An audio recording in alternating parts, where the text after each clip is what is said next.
그런데 정치권은 문자 때문에 난리가 났어요. 뭐. 각 조간이 문자 내전. 일단 기본적으로는 김건희 여사가 한동훈 네. 전 비대위원장에게 지난 총선 전에 그러니까 1월경에 본인의 명품백 문제가 굉장히 여론의 뜨거운 쟁점이 되니까 이거 내가 사과를 하고 싶다라는 내용의 문자 메시지를 보냈으나 익십 이런 표현 써도 되는지 모르겠어요. 읽고 씹었다. 그러니까요. 아 네. 정말 답변하지 않았다. 예, 네. 답변하지 않았다. 그러니까 점잖은 말로 김건희 여사가 문자를 보냈는데 한동훈 위원장이 무시했다. 그 답글이나 뭐 일체의 대응이 없었다. 예. 이런 비판인 것 같고 그 문제가 좀 일파만파 정치권에 상당히 커지고 있는데 일단. 어때요? 지금 그 한동훈 캠프 대통령실 네. 분위기 좀 어떻다고 봐야 됩니까?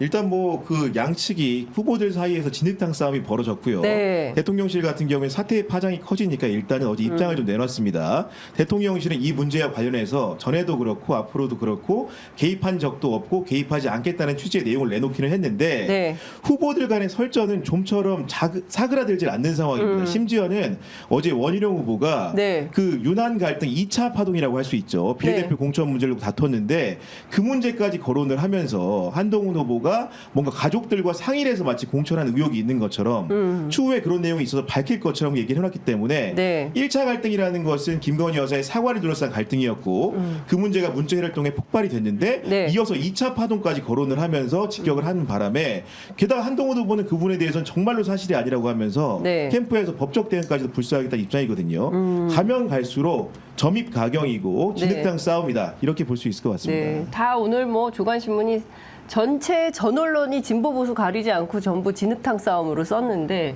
대통령실은 억울한 거예요? 누가 문자 공개를 누가 했을까요?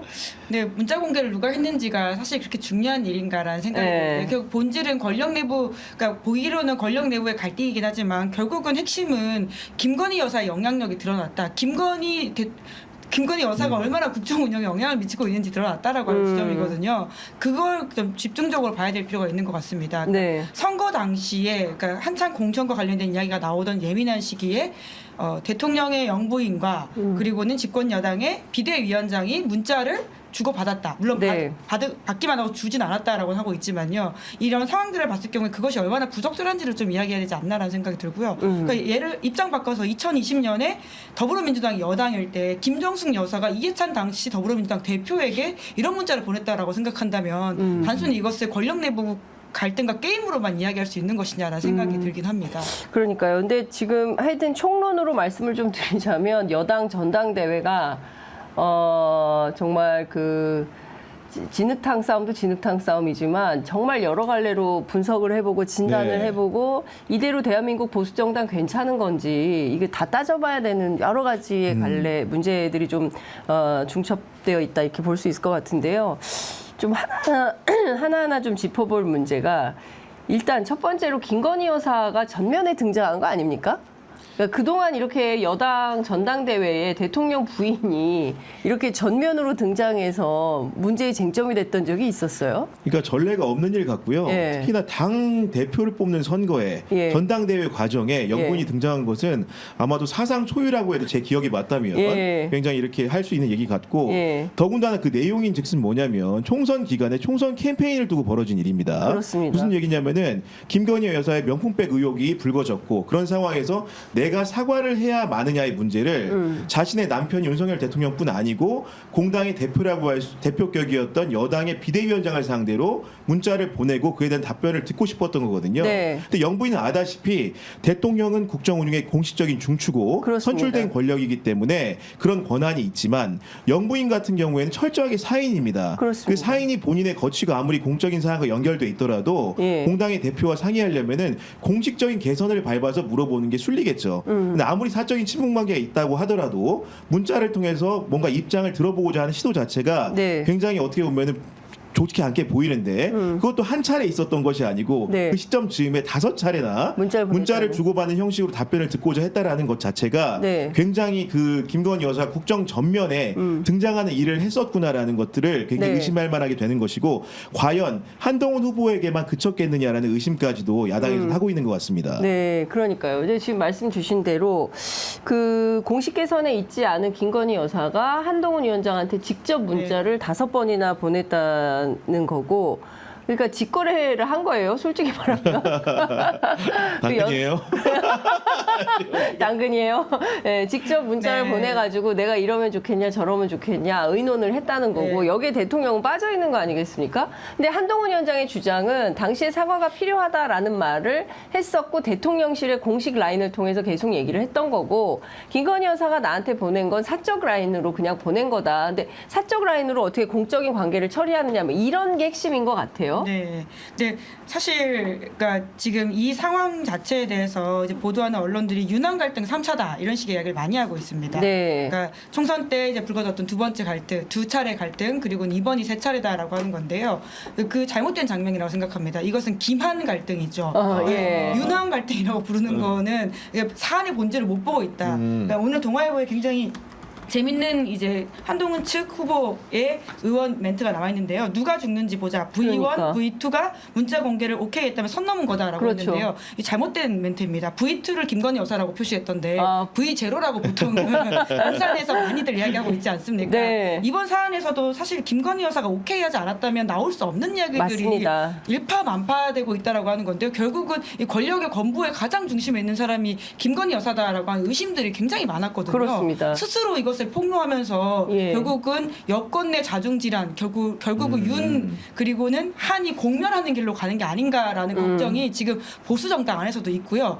그러니까 예상 하나 해보자면 네. 돌이킬 수 없는 강을 결국은 지금 윤석열 대통령과 한동훈 전 비대위원장 측은 다 건너가고 있는 거, 강을 건너고 있는 것 같고요. 네. 결국은 누가 이겨도 당 깨진다라는 상황을 예상할 수밖에 없게 되고 있는 것이죠. 아, 분당 사태로 갈 수밖에 예, 없다. 한동훈 전 비대위원장이 되더라도 예. 혹은 안 되더라도 예. 이 상처는 쉽게 회복하기 어려운 그러니까요. 상황입니다. 그러니까 그 저도 되게 충격적이었는데 말씀해 주신 대로 누가 죽는지 보자. V1, V2.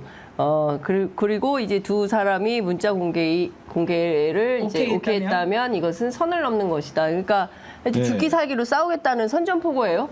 아니 한동훈 그 캠프 그리고 네. 이제 그 원희룡 캠프에서 여러 가지 이제 이런 얘기들이 오고 하는데 특히 한동훈 캠프에서 뭐 누가 죽는지 보자라는 그런 선언까지 하는 이면에는 결국 이 문제를 이끌고 리딩하는 사람들의 부분에서 그런 추론을 하는 거거든요. 어떤 네. 거냐면 지난주 같은 경우에 이 문자 사태가 불거진 이후에 그 장해찬 전 최고위원이 사실은 각종 라디오에 등장을 해가지고 김건희 여사의 그런 그 관련된 여러 가지 입심 논란에 대해서 네. 그 배신의 정치라든가 한동훈 위원장을 굉장히 꾸짖는 취지의 그런 발언들을 많이 했거든요. 근데 장해찬 전 최고위원이 아다시피 네. 권부와 굉장히 가까운 사람으로 알려져 있고 아, 그렇죠. 지난 공천 파동 때 후보가 됐다가 낙마를 했지만은 그런 일련의 과정에 대해서도 굉장히 이렇게 우호적인 사람이 있을 정도로 여전히 살아있는 권력과 친소 관계가 가까운 사람이거든요. 네. 그런 사람이 전면에 나서서 이 문제를 부르짖기 시작했다라는 것을 보고 한동훈 캠프 측에서는 당연히 이 사람이 혹시나 대통령의 의중이라든가 네. 김건희 여사의 의중을 떠하는 게 아닌지 의심할 수밖에 없는 상황이 재구성되고 있는 겁니다. 결국 대통령실이 이런 부분에 대해서 오해를 받지 않으려고 한다면은 네. 그런 친윤 스피커라고 할 수 있는 사람들을 뭔가 제어하고 조종할 수 있어야 되는데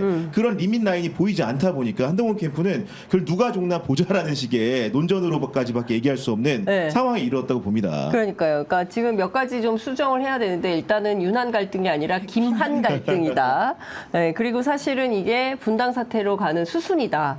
왜냐하면 누가 되더라도 네. 누가 죽는지 보자. 여기까지 극복할 수 온 있는 거잖아요. 상처가 그렇죠. 아니다. 그렇기 예. 때문에 이거는 예. 네가 죽든가 내가 죽든가 양당 간의 결정을 내려야 되는 상황까지 극단적 상황으로 온 것이기 때문에 근데 저는 참 아무리 생각해도 그 복판에 김건희 여사가 딱 전면으로 등장한다는 게 이게 보통 심각한 문제가 아니다라는 생각이 좀 드는 거죠. 왜냐하면 이분은 선출된 권력도 아니고 네. 우리 구교현 기자님 말씀하신 대로 공식 개선에 있는 분도 아니에요. 그리고 후보 시절에 나는 조용한 내조만 네. 하겠다고 했었고 그러니까 이분의 신분은 그냥 민간인인 거거든요. 우리랑 똑같은. 그런데 이제 이분이 사실상 공당 여당 대표 선출하는데 이렇게 직접적으로 아예 그냥 복판에 뛰어들어가지고 정치 행위를 한다 이렇게 볼 수 있을 것 같은데.